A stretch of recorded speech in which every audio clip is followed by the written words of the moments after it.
Hey everybody, welcome to BurchyBits and Blunders. And today I wanted to show you how we built the retaining wall, and then how we tore it down, and then how we built another retaining wall. We built the house in 2001, and this shed, at the same time. And we dug a footing right here, and we had cedar trees cut into posts, 4 or 5 foot long, and we poured the footing with concrete and put the trees in it vertically. And they started here, and they went kind of like this thing does, and curved around down there. Well, after 23 years, they rotted. And I got to looking on YouTube, actually, different ways of building retaining walls, and I thought about the timbers, the 6x6 treated posts, the railroad tie and landscaping timbers and all that. And I saw several people on YouTube building out of bags of Sakrete, Quikrete. Thought that was kind of cool, and I watched several videos of it and decided, I could probably do that. I could handle the bags. I was going to probably be doing it by myself, so I knew I could handle a 60-pound bag pretty easy. Not an 80-pounder. I didn't want to fool with them. I watched it for a couple of months, just how to do it. We got in here, me and one of my boys, Matt, and we dug out the old footing and the old timbers, the old posts. And that took a while. But we rented a little excavator, and I've got some video of us back here with Matt digging. He dug us a footing this way, and then we dug that one out that way, and we went and got some of these rocks at Lowe's, these little chipped limestone rocks, and I way underestimated the number of rocks it would take.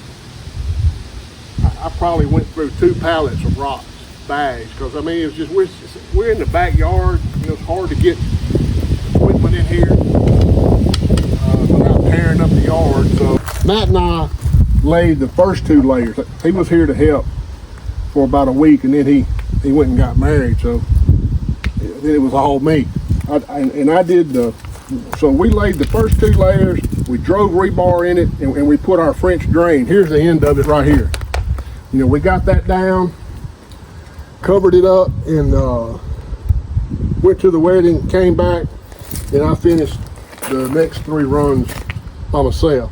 But what I want to show you is all the videos that I watched. There was only one where there's a guy on there, I don't remember his name, but he talked about how you should tape the bags to prevent this cracking.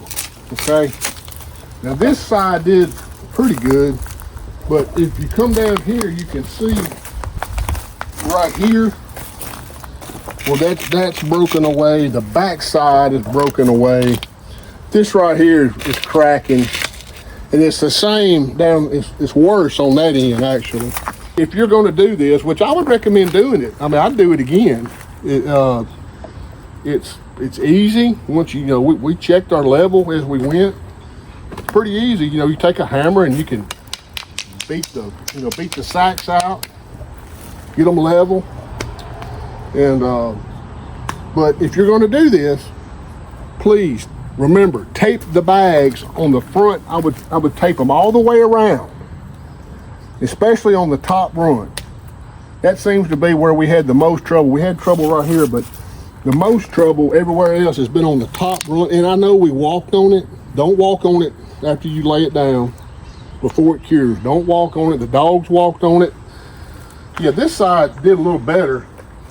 Maybe we didn't walk over here as much. Probably not, because we were always working over there, seems like. As you can tell, I hadn't even got all the paper off it. You can take a yard torch, a little gas torch, and burn that off, or take a pressure washer. I did burn some of it. This is a good example of where tape may have helped this. I had some tape on here, as you can see, but that should have been, if I'd have known I would have taped that from the get-go. And like that guy also that I watched took a bag and cut it and taped it to make a piece of a bag. And we did that right here on the end. You can see we just needed a little bit. Didn't need a whole length of it, so we just needed a little bit. So we cut it off and we wrapped it with tape, and that did good. I hadn't burned it off, but I mean, I'm sure if I pull this off, it's not cracked. So the tape is key. I want to show you over here where I'm talking about where the tape would have really helped. Right here on this front edge, that's broken off. You can see it's cracked there. This whole backside is busted off and all the way down. But if you think about it, I was walking across here the whole time. The dogs walked across here. You know, shouldn't have done that, but again, it's in the backyard behind, you see? We're in the backyard behind the shed. Nobody's looking at this. It's serving a purpose.